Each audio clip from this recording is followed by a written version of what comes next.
show you today how to do a sourdough from the scratch.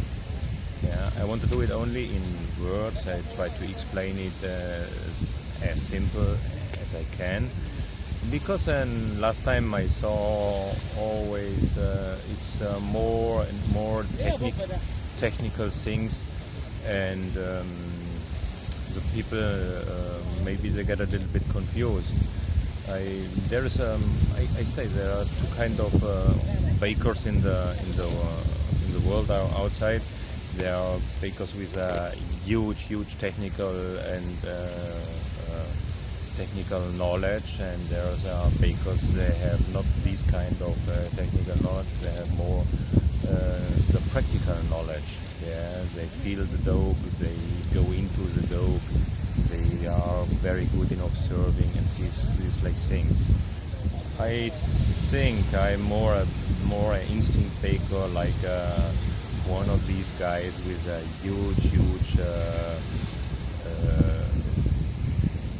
knowledge about all these kind of bacteria, what is going on in the sourdough, all like this. And like this I try to show you to do the sourdough in my way. Yes. The first step for the sourdough, you keep it simple: water and flour. We can mix the water and the flour together. Yeah, we put it in a jar, we close the jar and we let it in room temperature for 24 hours. There are possibilities. We can add maybe a spoon of yogurt. Another possibility is we use 2 raisins, we put them in a blender and we add them also to our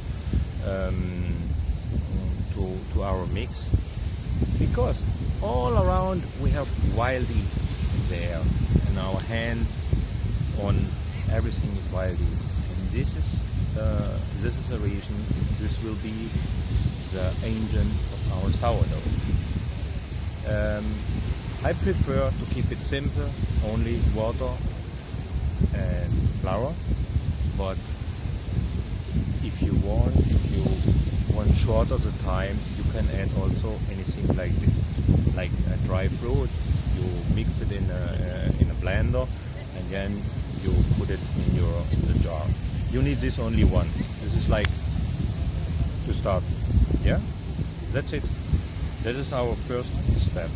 Put, for example, 100 gram with 100 gram water in a jar, mix it and let it stand in room temperature. We are talking about 22-24 degrees, and keep it in room temperature for 24 hours. First step. Now second step. Okay, maybe we was starting with 100 gram flour with 100 gram water. Then we have 200 gram.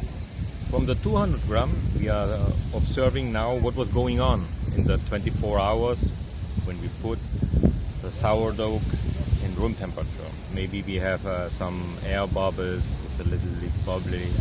Maybe it's you see it was rising. There are all can happen. Yeah, I saw also with my own eyes a student of me. She was mixing this kind of mix, 100 gram flour and water, and the next day it was on the top. It was active. It was like real sourdough. I never saw this before like this. Things can be happen. We don't know how much wild yeast she has on the finger, so I don't know this. It doesn't matter what was happened with your mix. You will take out the half of them and throw it away. Yeah. The other half, more or less, you have 100 gram left. Then you do the same with the first step. Put 100 gram flour and 100 gram water. Close the jar, and again you let it for 24 hours in room temperature. Yeah? That's it. The second step, very easy. All takes time. Take care. This was the second. Okay, now third step will be exactly say like step 2. You do the same. You open the jar, you observe the jar, the half of them you throw away. You feed again flour, You feed again water and you let it stand again 24 hours. Yeah, this is to be sure to make it good. This is the third step. Yeah. Okay, now step 4. We do again, we throw away the half. Now we divide the weight. What we feed normally, we will divide in 3 steps. We have maybe 100 gram left. Then we will add 33 gram. 33.3 flour and water. We mix this and we let it in room temperature for 4 hours. After 4 hours we do it again, 33.3 plus water, 4 hours. The third time when we add the last part, after this we decide what we do. Here is a point, you have to observe. Your sourdough already is active or is not active. Yeah. You see he's moving, he's air bubbling, he is active, you can smell it, you can feel it. Then you can put it also in the refrigerator between 6 and 8 degrees or 8 to 10 degrees. If it's not so active, you can let it also like this again over the night. Yeah, in room temperature. If you see it's more and less active, you can keep it also in a wine chiller or in a cold place like 16, 18 degrees. Yeah, that is up to you how you can manage these kind of things. But here's the point, you have to observe the movement of your sourdough after the third step. That is the fourth step. Yeah? Okay, now step 5. You have to observe what was going on in the refrigerator. What's happened? He was rising, he's bubbling, how is the smell, how is everything? You see him active, not. Yeah. If you see he's very active and like this, you take out again the half, you feed again the same amount of flour and water, and then you stop the time. If he rise in the half in 3-4 hours, he can double his volume. Then he's active, he's good. Then if he's in the shape, you can do a bread now. Yeah. If not, if he's sleepy and smelling bad, again you have to do the same like in step 4. You have to feed 3 times again and again until you get it that he rise. He can double the volume in 3-4 hours. Yeah. And in the 6th step, I will tell you how you maintain your sourdough. Okay, now how I keep my sourdough in the fridge. How I keep him alive and all that kind of thing. First of all, when we was talking about the sourdough, this was we did this with normal bread flour. Yeah, you can also add to the bread flour to make it a little bit to speed it up, a little bit whole wheat, a little bit rye flour, anything like this. Asian grains. This kind of flour, if you give 10% to your sourdough, it speeded up the how is the fermentation. Yeah. I really normally like it to keep it white, yeah, because if I want another sourdough and another taste, I mix it with another flour. I take a little bit of this sourdough, like 10%, and then I mix it with rye, and then I let it overnight, and next day I have a rye sourdough. And the same you can do with whole wheat, with spelt, kamut, it doesn't matter what it is, yeah. This is the way how to use it also. Also here you can do, when if you want to do a rye sourdough, you can do it with 3 steps, like I was explaining when you was creating the sourdough. You can do the amount what you need, you divide in 3 and you keep it in 3 steps in 4 hours.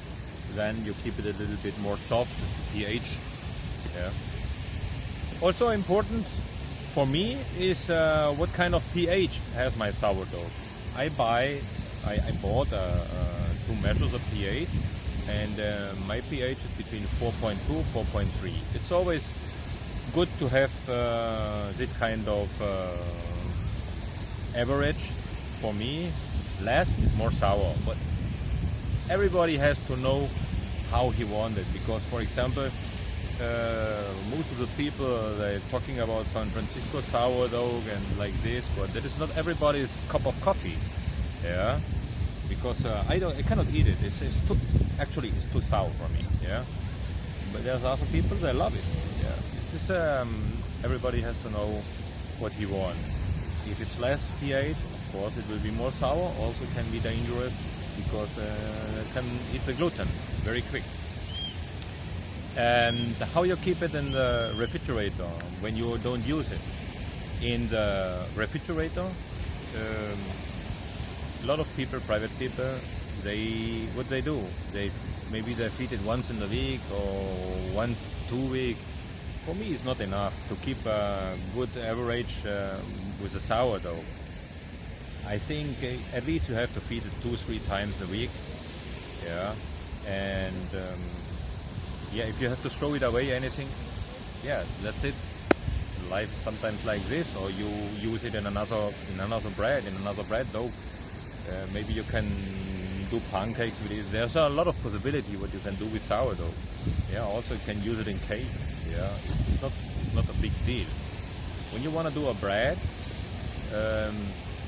you can use a part of this. Normally you use 10%, you mix it with the flour, you let it stay overnight, and the next day you make the bread. Or you make it in the 3 steps way, like I explained in step 4. You take part out of the starter what you have now, you mix it with a little bit flour, with a little bit water, after 4 hours again, and then after 4 hours again, you do it like this, and then you use this for your bread. Why? It's a little bit more soft, more smooth. This is a possibility. Yeah? There are many possibilities. Also, if you have questions, write me.